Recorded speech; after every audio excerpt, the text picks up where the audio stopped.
abençoe. Bom estarmos aqui para um tempo onde vamos ouvir e compartilhar da palavra do Senhor. Domingo passado iniciou a série de mensagens Viver é a melhor escolha. E devido ao mês, ao Setembro Amarelo, a gente sabe que a OMS tem tratado com seriedade alguns temas que sobre a sociedade, sobre a humanidade tem sido um peso muito grande. Nós temos vivido uma intensidade muito grande de pessoas passando por problemas com a saúde. Acaba se tornando saúde física, mas mental, psicossomática, enfim, devido a acúmulos, devido a excessos, e dá-se início. E essa noite nós vamos falar sobre vencendo o pânico com a paz de Cristo. E antes de nós falarmos, pela manhã a pastora a reverenda Lucilvana ministrou com maestria e trouxe alguns dados. E para quem não sabe, a palavra tanto do domingo da manhã quanto do domingo à noite, ela é uma palavra igual, porque nós entendemos isso. Nosso pastor, reverendo Santo Domingos, pastor, o anjo dessa igreja, nós temos um entendimento isso para poder falar a mesma língua, para poder introduzir. Aliás, se você parar para analisar, nós temos falado sobre isso. Nós vivemos 4 igrejas na família Oitava: JRNI, escudo de sábado, escudo da quarta, culto domingo da manhã e o culto domingo à noite.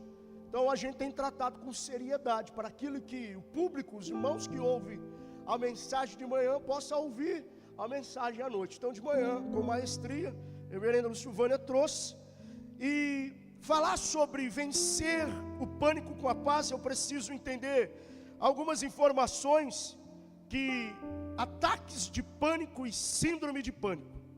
Ataques de pânico podem causar sintomas como dor torácica, sensação de engasgo, tontura, náusea, falta de ar. Vai segurando aí, irmão. O diagnóstico ele baseia-se na descrição dos ataques feitos pela pessoa e no medo que manifesta os seus futuros ataques. Ou seja, algo que eu vivi e eu tenho medo de viver no futuro. São esses ataques de pânico e síndrome de pânico. O tratamento ele inclui medicamentos antidepressivos e ansiolíticos, terapia de exposição, psicoterapia. Deixa eu te falar uma coisa: não é errado você passar por um tratamento, não é errado você precisar da medicina, precisar de profissionais para tratar da síndrome do pânico, ou da ansiedade. Não é errado. Errado é você não procurar ajuda. Errado é você não procurar os profissionais. Errado é você não procurar em Deus. Nós cremos, mas o Senhor também deixou a medicina para que isso viesse se complementar. E a nossa oração como pastores, como ministros dessa casa, é que se a medicina ela está disponível para que possamos complementar, não for o suficiente, que a boa mão de Deus intervenha ao seu socorro. O fato é que você precisa procurar. Junto com isso, com a caminhada da fé, com a oração, buscando, alimentando a sua mente das coisas que precisam ser alimentadas. Ataques de pânico são algo comum que ocorre em pelo menos 11% dos adultos anualmente. Você falar 11% dos adultos, parece que é uma coisa pequena, mas não é. Porque quando a gente vai tratar a palavra adulto aqui, ela não é um adulto maior idade já acima dos 18, ela vai basear numa adolescência. E hoje o que mais você encontra são adolescentes enfrentando esse síndrome do pânico, esse síndrome da descompensada, da ansiedade.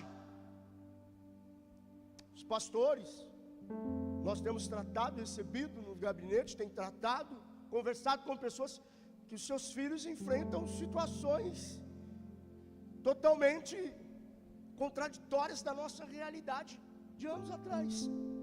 E a gente precisa entender que, olha que interessante isso, os ataques de pânico, eles podem fazer parte de qualquer transtorno de ansiedade. Os ataques de pânico podem ocorrer em pessoas com outros problemas de saúde mental. Por exemplo, a depressão. Ela tem que ser tratada, ela tem que ser levada à seriedade. Se olhar dentro da Bíblia, Elias foi um cara que passou por um ato de depressão. O medo de Elias era a morte, e mesmo tendo medo da morte, ele deseja morrer. Depressão total. Mas o Senhor aparece a ele e o diagnóstico dizendo assim: levanta, come pão, toma água e vai para a sua boa caminhada. Está na hora de você levantar. Tudo tem um tempo. A gente precisa entender que tem um tempo. Você não vai viver o tempo todo enfurnado nessa ansiedade, nessa síndrome de pânico.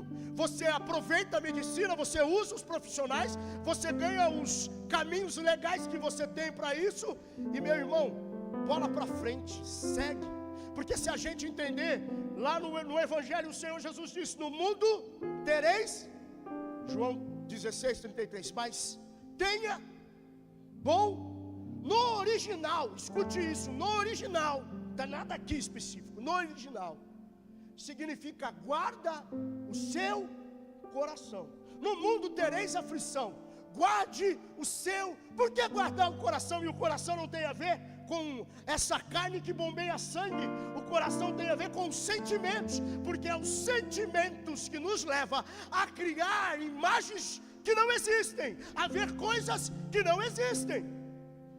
E isso nos leva a síndrome do pânico e a uma ansiedade.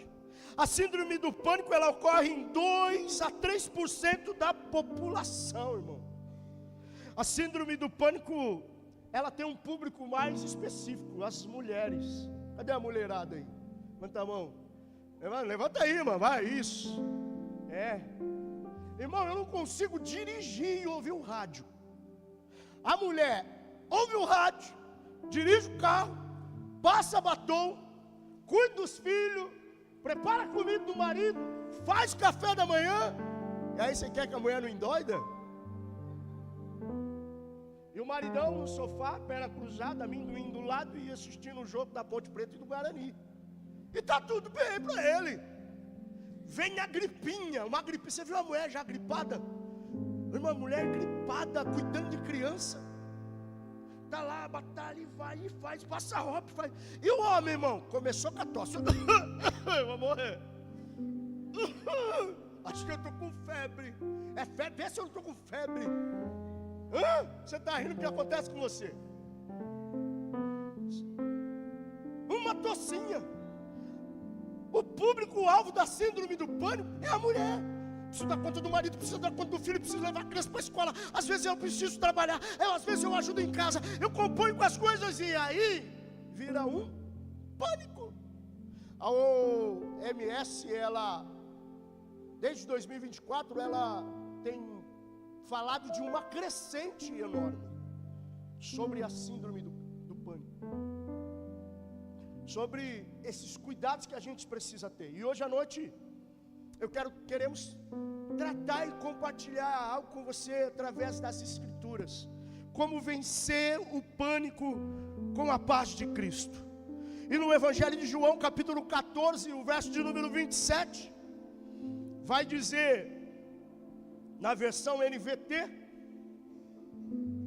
eu lhes deixo um presente, a minha plena paz. E essa paz que eu lhes dou é um presente que o mundo não pode dar. Portanto, não se afligem e nem tenham medo. O medo, ele é algo que está embutido no nosso subconsciente. Por isso que quando a gente lê o João capítulo 14, o verso 27, eu lhe deixo um presente. E a pergunta é: quem não quer um presente. Tem alguém aqui que gosta de presente? Tem alguém que você gosta? Você não gosta, irmão? Presente? Hã? Às vezes eu chego em casa com um pacotinho qualquer. Gabriele já fala, é pra mim? Você trouxe alguma coisa pra mim? Hã? É pra mim, mãe? É pra mim? Ou às vezes quando eu chego com uma rosa pra ela e pra Michele. Mas o que a gente fez para merecer? Eu falei, não, eu não sei se vocês fizeram alguma coisa para merecer, mas de repente eu fiz alguma coisa, então eu já estou. Cadê o Fernando aí? Viu, Fernando? Estou pisando muito na bola. O Fernando falou esse dia para mim, pastor, você está pisando muito na bola, porque você está levando rosas todas. Então, irmão, então eu já estou levando rosa pelo que eu fiz, ou pelo que eu deixei de fazer, ou pelo que eu não lembrei, ou porque eu posso fazer. Então estou levando. Pega aí. Presente. A minha plena paz. E é interessante que o texto vai dizer, e essa paz não é uma paz que o mundo dá. E a gente precisa entender que quando a gente fala sobre paz que o mundo dá, a gente acha que a paz que o mundo pode oferecer são seguranças, são amparos, são abrigos, são coisas, ter um bom carro, ter uma família perfeita, ter um bom emprego, ter uma empresa, ter um algo, e com isso eu me sinto em paz. Só que essa palavra paz para o mundo, ela é invertida no sistema de uma segurança. Mas e a hora que vir alguma coisa que mexe com a minha zona de conforto, que me leva a uma situação que talvez vai me fazer lembrar e tornar um gatilho para disparar em mim o pânico novamente? Lembra que quando eu estava lendo a respeito dessas informações, a síndrome do pânico, e o pânico ela está atrelada a algo que no passado, para o presente, ela me bloqueia, ela me trava, ela me faz fechar. Eu vou te dar um exemplo muito claro. A Michele está lá, com os obreiros, está lá no fundo. A Michele até uns anos atrás, ela tinha pavor de tirar sangue, ainda tem, mas é menos. Chega que quase, hoje tem exame, você pode ir comigo? Eu falava assim, vou. E o dia que eu não puder ir? A Gabriele está comigo. E aí a coitada da Gabriele, coitada. E aí orando, nas nossas orações, nos nossos devocional, o Espírito Santo fazia lembrar e vinha na nossa mente, e a gente orava, e aí um dia ela lembrou e ela disse, é culpa da minha mãe, porque a minha mãe fazia tal coisa, quando me levava para passar pelo médico, e só o cheiro do álcool, e aí nós vamos descobrir, Espírito Santo, essa semana inclusive eu falei, na quinta-feira, quando eu estava aqui na semana de oxigênio, nós oramos, Senhor, revela o que é. Quando a gente clama, quando a gente busca, o Espírito Santo revela. E aí o Espírito Santo revelou a ela o cheiro do álcool. Só da enfermeira pegar alguém passar aqui. São gatilhos que a gente gera nas pessoas e nos nossos filhos. Eu fui uma pessoa formada com medo, de pânicos, de terror. Quem já não fez isso? Lá vem o homem do saco. Você riu, né, irmão? Já aconteceu com você. Só que você não sabe como que Satanás pega esses gatilhos para te bloquear. Se você não sossegar, eu vou chamar tal pessoa para falar. E aí aquela pessoa, aquela criança vai crescendo e morrendo de pânico, de medo. Eu me lembro até hoje, meu sobrinho hoje está com 25, 26 anos. E eu lembro quando eu era garoto, qualquer coisa que saía fora da normalidade, os meus pais e a minha irmã diziam, eu vou chamar seu tio. Porque uma vez quando ele era criança, eu peguei ele e peguei, e quando eu digo peguei, irmão, eu não vou falar que está gravando. E aí pronto, peguei, e quando o menino saía, e era um chinelo, minha falecida sogra fala que era de João Batista. Então isso aí, um chinelo pesado de couro. E aí, e já aconteceu isso com a Gabriele, já. Então quando eu falo vamos conversar, o bicho pega. E aí eu me lembro que meus pais, minha falecida mãe, meu pai, minha irmã dizia, vou chamar esse tio. O olho do menino revelava assim, quase saia para fora. Que quando eu chegava em casa, o menino estava quietinho. Falei, e aí João, tudo bem? Que gasgava. O que nós lemos aqui? São coisas que a gente acha que está usando para reforçar nossa autoridade, mas está bloqueando algo que no futuro vai travar. E a gente precisa entender, irmão, que hoje à noite é noite de desbloqueio na tua vida, para vencermos o pânico e você avançar e ser alguém feliz na tua vida, ser feliz no teu casamento, ser feliz no teu relacionamento e ser feliz com os teus filhos. Eu vim aqui hoje à noite como profeta do Senhor, assim como a pastora Lucilvânia de manhã foi profeta do Senhor, para desbloquear mentes que estão bloqueadas e vivendo no pânico, travado na síndrome e não avança. Então, na autoridade do nome de Jesus, prepara, porque é a noite de destravamento para a tua vida. Quando a gente pega um tema como esse, me arremete em 2 Reis, capítulo de número 7, quando Samaria está sitiada, cercada, tomada pelo rei da Síria. Há um pânico tomado sobre Samaria, a fome está instalada, e o texto bíblico, quando narra a história, vai dizer que o povo não tem o que comer, e o que tem para comer não é as melhores coisas, não é as melhores comidas. O que eles têm para comer é cabeça de cavalo, de animal. O que eles têm para comer é esterco, do pombo. É o que eles podem comer. E o que tem para eles comer não é barato, é caro. O preço está lá em cima. O pânico está instaurado. Não tem para comprar, não tem para vender e não tem o dinheiro para se comprar. É muito caro. Quando você pega o texto, se você conseguir pegar na sua Bíblia, tanto é que o profeta Eliseu, no capítulo 7, no verso 1, sabendo que o caos, a crise está instaurada, e eu quero dizer uma coisa, lembra que eu disse? Tudo te remete, tudo te faz relembrar, é algo que volta a sempre te marcar, sempre te marcar. Não é a primeira vez que Samaria está passando por isso. Não é a primeira vez que Samaria está sendo bloqueada, privada de viver as qualificações e as qualidades que eles tinham para viver. E Samaria era uma província, era uma cidade. Samaria nada mais é a capital de Israel, se não me falha a memória. Eles têm um poder aquisitivo grande para comprar, para exportar, e se vê tomado pelo rei Ben-Hadad. Não dá para comprar, não dá nada. E o texto vai dizer que o profeta Eliseu, agora diante do rei Jorão, filho de Acabe, que é o sucessor que está reinando, que está governando, ele libera uma palavra diante de toda aquela crise, diante daquele cenário. E ele diz assim: amanhã, por volta dessa hora, vai ter tanto alimento para vocês comprarem, a um preço tão insignificante, a uma barra de prata. Cada um que quiser vai conseguir comprar em média de 3,5 kg de farinha e 7 quilos e pouco de cevada. Diz o texto, porque naquela época, depois você lê na sua casa, estou só simplificando, diz o texto, que um dos assessores, um dos encarregados do palácio do rei, está parado, ouvindo a conversa de Eliseu, e ele dá uma risada.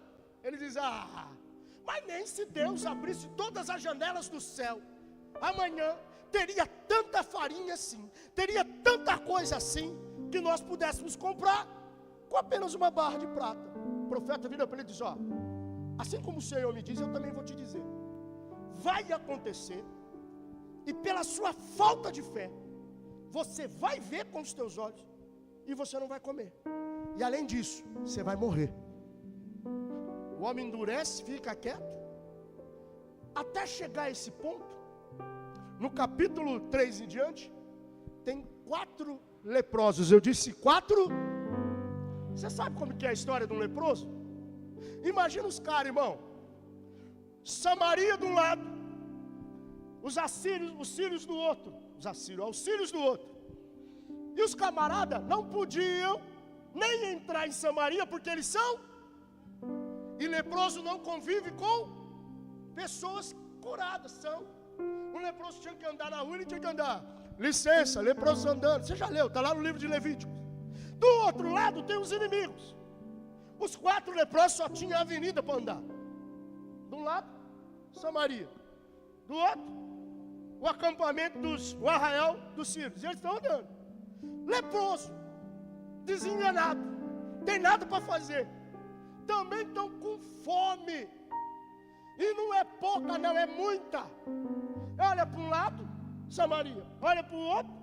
Então, um silêncio total. Diz a história que por volta do anoitecer, no crepúsculo, no cair da tarde, um olha para o outro e fala assim: cara, a gente não tem nada a perder. Entrar em Samaria nós não vai. Nós não vai levar doença para eles. Povo nosso, turma nossa. Tudo bem que estamos isolados, mas não vai. Vamos cair para dentro desse outro lado aqui, ó. Vamos para o lado direito. Diz que um olha para você: está doido, cara. Nós vai morrer. Aí o outro vai falar: irmão, morrer por morrer nós vai mesmo. Estamos com fome, cara. Gente é leproso, depende da boa vontade de um e do outro para nos dar o que comer. Não tem dinheiro, vamos cair para lá. Se morrer vai ser lucro. Cai para dentro. Vamos embora. Aí um fica mais animado e fala: pois é, vamos lá. Vamos ver o que nós encontramos. Ei, deixa eu falar para você, e eu vou usar as palavras da pastora Silvana de manhã. Talvez esse cara tinha ouvido ou vai ouvir Paulo dizer: morrer com Cristo é... Então encara essa depressão, irmão. Chuta ela e manda ela embora e diz: aqui não, aqui é a habitação do Espírito Santo. Na minha vida você não fica, na minha casa você não habita, porque eu fui chamado para vencer pelo poder do Espírito Santo. Cai uma coragem nesses leprosos e eles caem para dentro. Quando eles caem para dentro do acampamento, que eles entram dentro do acampamento, para esse relógio, pelo amor de Jesus. Eles vão ver que está vazio. Tem ninguém lá dentro. Imagina um monte de fome, irmão. Imagina eu aqui, ó, com a glicemia caindo, que você entra em pânico, que você precisa comer açúcar. Açúcar. E come pão, e come isso. E aí os camaradas estão olhando, prata, ouro, barra de ouro, e pega, põe numa sacola, e come, olha, e tal, e vai. Rapaz, vê se não está vindo um fica na porta, mas eu também preciso comer, então vem, agora come, e faz isso. Aí eles catam o saco, amarra, esconde. Aí eles vão no outro acampamento do lado, na outra barraca, e a mesma coisa, e come. Fala: caramba, o que aconteceu? Cadê os caras daqui? O que houve? Cata a joia, cata a prata, esconde. Aí um olha pro outro e fala: rapaz, o que aconteceu? O verso 7 vai dizer, escute isso, que Deus faz com que os sírios escute um barulho de carros e cavaleiros entrando pela avenida principal de Samaria. E quando eles escutam aquilo, o coração deles começa a entrar em pânico. Agora quem está em pânico são os sírios. E entre eles falam: rapaz, será que o rei de Samaria contratou os heteus e os egípcios? E contratou eles com que dinheiro? Para eles virem nos atacar. E diz que o barulho era tão forte, que eles não têm tempo de catar barra de ouro, não tem tempo de catar alimento, não tem tempo de desamarrar os cavalos, não tem tempo de pegar as armação, e correm, fogem, a ponto de que as roupas de batalha deles estão espalhadas pelo meio do caminho, e fogem. E hoje à noite eu vim aqui te dizer, como profeta do Senhor, como pregador do Evangelho, como nós somos, como Deus tem levantado, há ruídos dos exércitos do Senhor se levantando para colocar os pânicos e os medos da tua vida para baterem em retirada. Será que você está aqui hoje à noite ou não? Oh, glória! E eles dão no pé, fogem. E aí um deles falam assim: rapaz, não está certo isso aqui não. A gente precisa entrar lá no campamento de Samaria, mas não pode. E avisar eles. E aí diz que eles vão para a beirada dos portões. E eles começam a gritar para os guardas e dizer assim: ei, preciso te falar uma coisa. O que é? O acampamento, o arraial dos sírios está vazio, não tem ninguém. Como é que é? Está vazio. Imagina, mas como assim? Olha nós aqui, ó. Estamos comendo, estamos bebendo, está até lá. Estou nem aguentando, carregando o saco das coisas. De onde vocês pegaram isso? Leva o acampamento. Não é possível, não. Vocês é doido, vocês entraram lá. Vocês é leproso, além disso vocês podem morrer, os caras te matam. Mas está vazio. Outra coisa, os cavalos estão até amarrados lá. Ei, olha aqui para mim. Os guardas vão avisar o rei. Diz assim: rei, sabe aqueles 4 mané lá, louco, doido da cachola, estão lá. Tem um que está babando, de tanto que está comendo. Estão com uns copos de suco, de uva, de vinho, queijo, prata, não sei o que. E estão gritando, dizendo assim que o acampamento está vazio. Aí o rei fala assim: é mesmo? É. O que sobrou aí? Só tem 5 cavalos. 5 cavalos? É. E homem bom? Eu. 1, 2.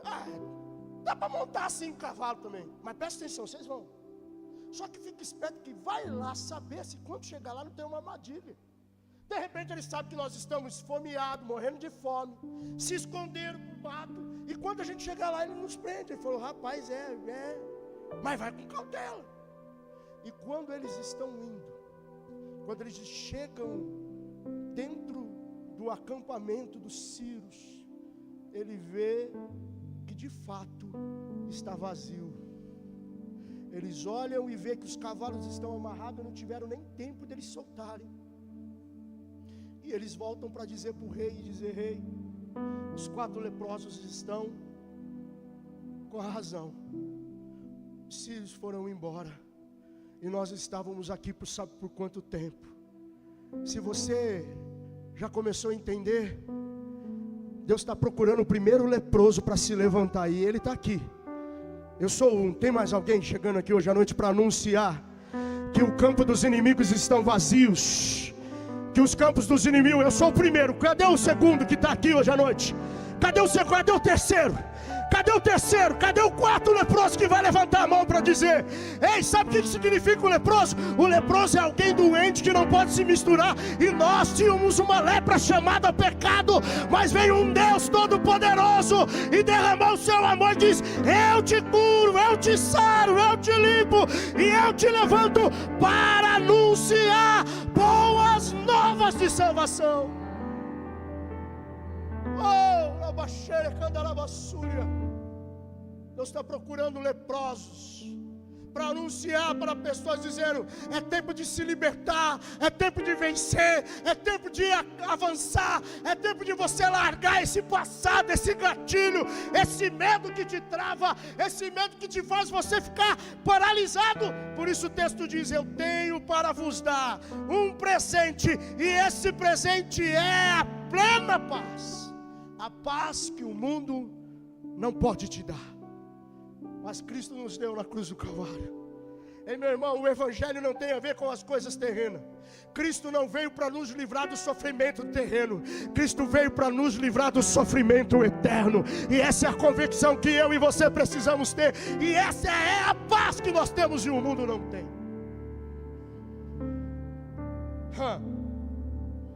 O medo ele pode ser avassalador, mas a paz de Cristo ela é maior. Entenda o que está acontecendo. Primeiro, para que eu possa vencer o pânico, eu preciso compreender o que está à minha volta. O que é que está acontecendo, o que está me travando. Para que o povo de Israel, de Samaria, avançasse, se não fosse alguém lá olhar e sondar o que estava acontecendo, ninguém ia ficar sabendo. Aí, meu irmão, começa a olhar com o seu olhar mais atento dentro da sua casa, dentro da sua família. Vê se o seu filho não está demais no celular. Vê se você não está ouvindo coisa demais que não é para ouvir. Ei, se prive de algumas conversas fiadas. Sai fora dessas emboscadas. Sai fora dessas armadilhas. Não é porque não está dando certo para um que para você não vai estar. Eu vim aqui para te dizer: a paz de Cristo te liberta. Está dando certo para um, para você vai estar. E eu não estou aqui como coach para dizer isso para você. Eu estou aqui como alguém que anuncia o Evangelho da transformação. A gente precisa entender, a gente precisa olhar as coisas, a gente precisa ter uma percepção diferente. E quando as coisas se levantar contra você, você precisa entender o que o salmista diz no Salmo 34:4. Eu pedi ajuda do Senhor e Ele me respondeu. Quando você estiver com dificuldade, a sua ajuda não é terrena, a sua ajuda é do céu. Pastor, mas eu dependo da medicina. Ore antes de sair para entrar no consultório e diz: usa esse especialista, usa essa especialista, para que ela possa medicar no meu físico algo que me liberta, e no meu espírito eu entendo que já me libertei. Ore palavras de sabedoria, use palavras de sabedoria. Oh, tem alguém aqui hoje à noite ou não? Você veio. Você está aqui, família Oitava. Para mim vencer o pânico, eu preciso entender. Eu preciso crer que Deus de fato nos dá a verdadeira paz. E a paz de Cristo não depende das circunstâncias. Não é o que eu estou vivendo agora. Não me diz a respeito do meu futuro. O meu passado não me diz nada a respeito do meu futuro. Eu posso ter vivido, eu posso ter passado, eu posso estar vivendo. Lembra dos Salmos? Ainda que eu passe pelo vale, é um tempo. Eu estou passando, não ficarei, eu avançarei. Creia no que Deus está te dizendo. Filipenses de número 4:6. Não vivam preocupados com coisa alguma. Em vez, orem a Deus, pedindo aquilo que vocês precisam e agradecendo-lhe por tudo que Ele já fez. Deixa eu te dizer um segredo muito grande aqui.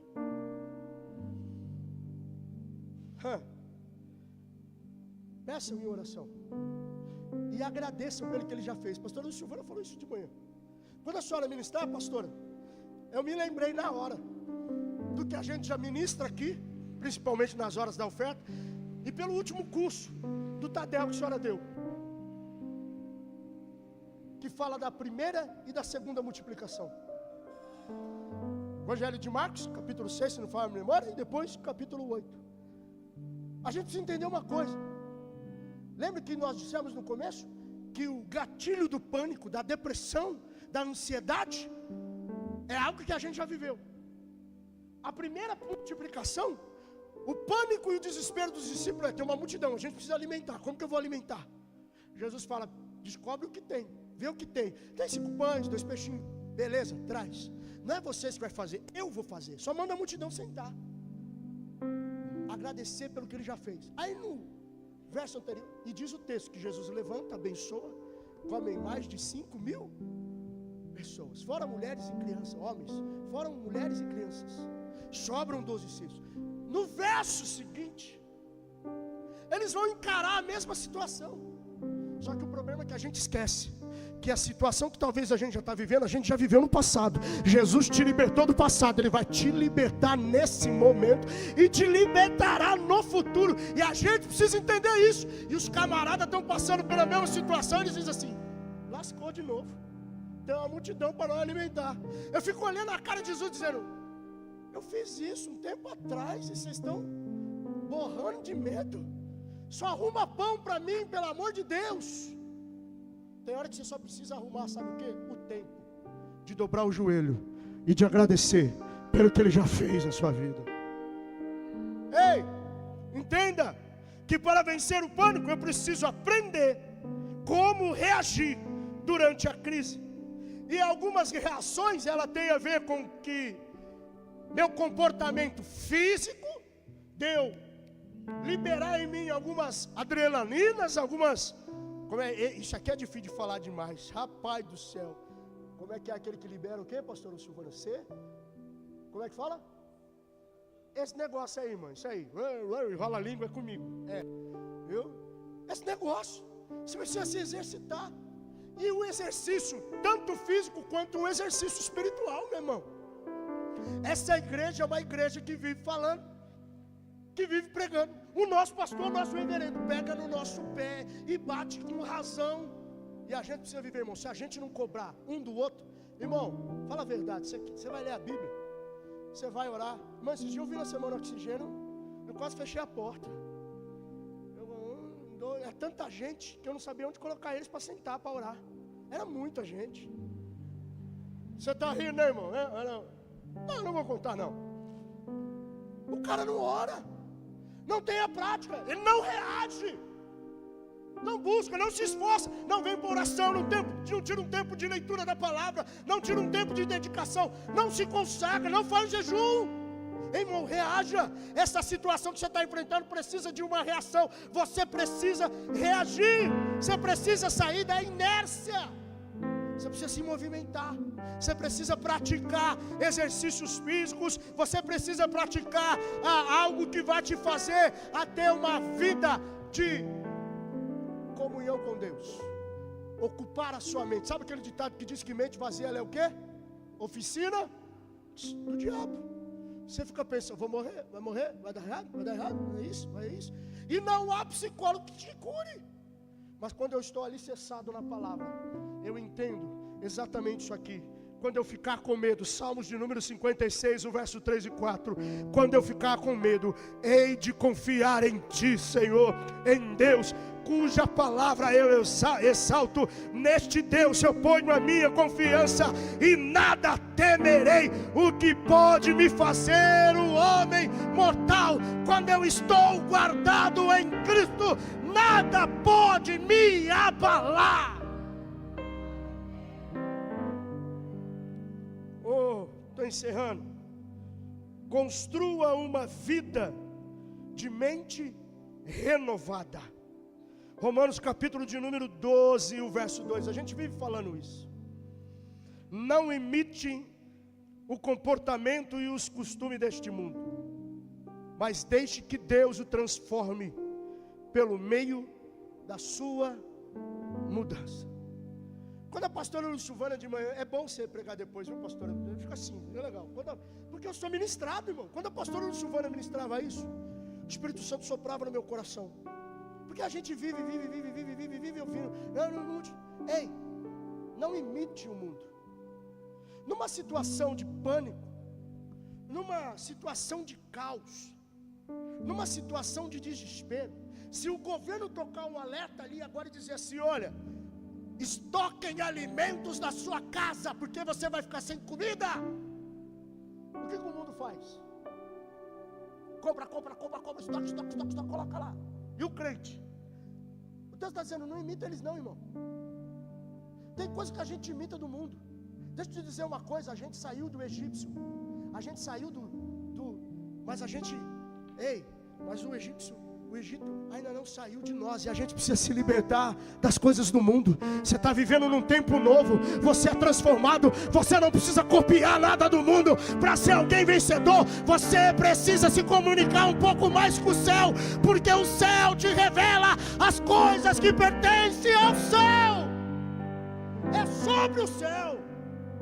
Por isso que o texto vai dizer, não imite o mundo. Não copie as coisas do mundo. Não faça das coisas do mundo. Se levante e coloca de pé e nós vamos orar. Nós precisamos criar hábitos saudáveis. Nós precisamos nos alimentar melhor. Precisamos nos dedicar melhor nos nossos tempos de oração. Mas eu quero encerrar essa ministração falando sobre a terceira carta de João, capítulo de número 1 e o verso de número 1. Quando ele escrevendo ao presbítero, ao seu amigo, ao seu irmão Gaio, e quando ele escreve, ele vai dizer assim: ao meu amado Gaio, a quem em verdade eu amo, amado, eu desejo que te vá bem em todas as coisas, e que tenhas uma saúde boa na tua vida, assim como eu sei que a tua alma está bem. Vou repetir. A terceira carta, João escrevendo a Gaio, ele vai dizer: Gaio, chegou até mim a notícia que a sua alma, que o seu espírito está tão bem, tão bem. Por que que sua alma está bem? Porque você está vivendo uma vida de verdade. Você está vivendo uma vida de dedicação. Você está orando, você está lendo a Bíblia, você está procurando manter na verdade, você está procurando andar. Olha que interessante, ele diz assim, ó, porque muito me alegrei, o verso 3, quando os irmãos vieram e testificaram a tua verdade, como tu andas na verdade. Não tenho maior alegria do que este de ouvir que os meus filhos andam na verdade. Gaio, eu espero que aí ele vai dizer, Gaio, eu espero que o seu corpo esteja tão bem, como eu sei que a sua alma está boa. Como que ele sabe? Por quê? Porque vieram também dizer que você está bem, você está praticando a verdade, você está lendo a palavra, você tem um hábito diferenciado, enquanto as pessoas estão olhando. Irmão, eu não assisto mais Cidade Alerta faz tempo. Michele estava aqui, já sumiu, Jesus. Ela vivia pegando no meu pé, falou, dá para desligar isso? Eu falei, é que eu quero ver os carros descendo para a praia. Ela falou assim, liga outra coisa, mas não olha isso. Sai daqueles programas, irmão, que só fala tragédia. Você está preocupado mais com as coisas terrenas, e deixa eu te dizer, nós não somos deste mundo. Algumas pessoas entenderam, eu vou repetir, nós não somos desse mundo. Nós somos do céu, e quem é do céu fala das coisas do céu. Quem é do céu pensa no céu. Quem é do céu quer saber das coisas do céu. Quem tem a sua vida pautada nas coisas do céu, caminha pensando nas coisas do céu. E quando o Gaio está dizendo assim, Gaio vai dizer, eu sei, João dizendo, escrevendo, que você está tão bem espiritualmente, Gaio, que eu espero que o seu corpo, seus ossos, sua saúde física, ela venha ficar tão boa quanto eu sei que está a sua alma. Mas o problema é que hoje em dia tem muitos de nós que nem o corpo está bom, nem a alma está boa. Porque quando tem um culto de oração, meu irmão, você não vem para a oração, você está fazendo o quê? Quando tem um discipulado, você não vem para ouvir a palavra, isso está te adoecendo. E eu preciso te falar isso. Eu falei isso aqui, eu preciso ler 3 vezes por dia a palavra do Senhor, no mínimo 3 capítulos por hora, que eu consiga parar, porque senão não é para mim, o dia não fluiu, não aconteceu. E quando eu digo ler, eu quero ler, esperar, pedir que o Espírito Santo me revele, senão eu não tenho moral nenhuma para subir aqui, eu não consigo estar aqui. Nós somos copeiros e padeiros. Para nós te oferecer algo para comer, eu preciso viver isso. Para mim dizer coma, eu preciso ter comido. Para mim dizer beba, eu preciso ter bebido. E eu estou falando pelo amor de Cristo. Ele te chamou para viver uma vida saudável espiritualmente com Ele. Então reaja. Venha para as orações. Venha para as vigílias. Você enfraquece, a tua casa enfraquece, os teus filhos adoecem. Reaja. Cadê o irmão do sax? Porque a sensação que dá, você me empresta aqui? Eu falei isso esses dias. A sensação que dá é que os anjos já estão. Você consegue solando aí alguma coisa, irmão? Sei lá, uma música angelical, celestial aí.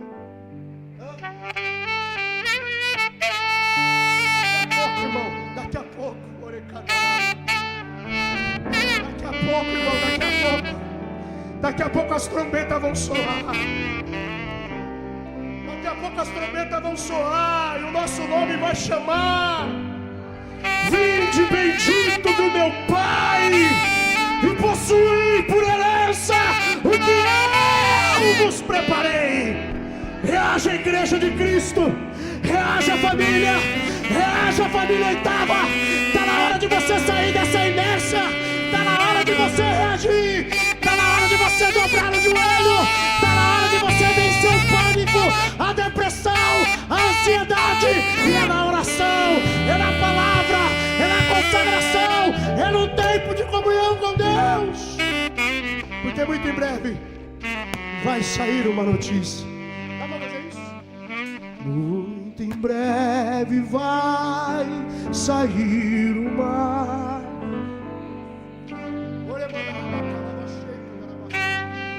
Oh,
momento, aquele povo foi embora pra Sião. Aleluia.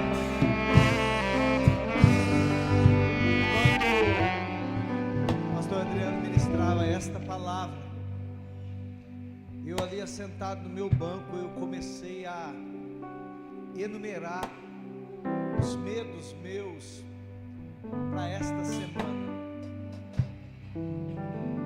E todos nós temos medos, todos nós temos desafios, situações que talvez sejam intransponíveis. Nós vamos sair daqui levando essas situações conosco. Medo da crise, medo do desemprego, medo da doença, medo do diagnóstico. Mas nós também vamos levar a paz de Deus. E a paz de Deus, ela excede todo entendimento. Ela nos inunda, ela nos acalenta. Que você tenha uma semana de paz, que você possa pensar sobre isso que nós estamos ministrando para a tua vida. Esse mês de prevenção, esse mês de cuidado. E não é porque você é crente, não, que você está imune. Muito pelo contrário, dados estatísticos revelam que é dentro da igreja evangélica brasileira que tem ocorrido os maiores índices de suicídio. Mas nessa semana nós vamos levantar um clamor de oração individual, intercessores para esta igreja, para o povo desta igreja, para que Deus possa guardar os sentimentos, blindar a mente, blindar o coração. Vamos levantar grupos de intercessores para pastores, para líderes nesta semana. Ore, apresente a Deus a vida de um irmão, de uma irmã que você sabe que está vivendo uma situação difícil. E assim como ministrado neste dia de hoje pela pastora Silvânia e agora pelo pastor Adriano, que nós possamos experimentar o quão boa, perfeita e agradável é a vontade do Senhor. Aleluia. Estenda suas mãos. Senhor, meu Deus e meu Pai, que o teu grande amor, que a graça salvadora e libertadora de nosso Senhor e Salvador Jesus Cristo, e que as doces e ricas consolações do Espírito Santo de Deus estejam conosco, não apenas hoje, mas para todo sempre. E você crê, diga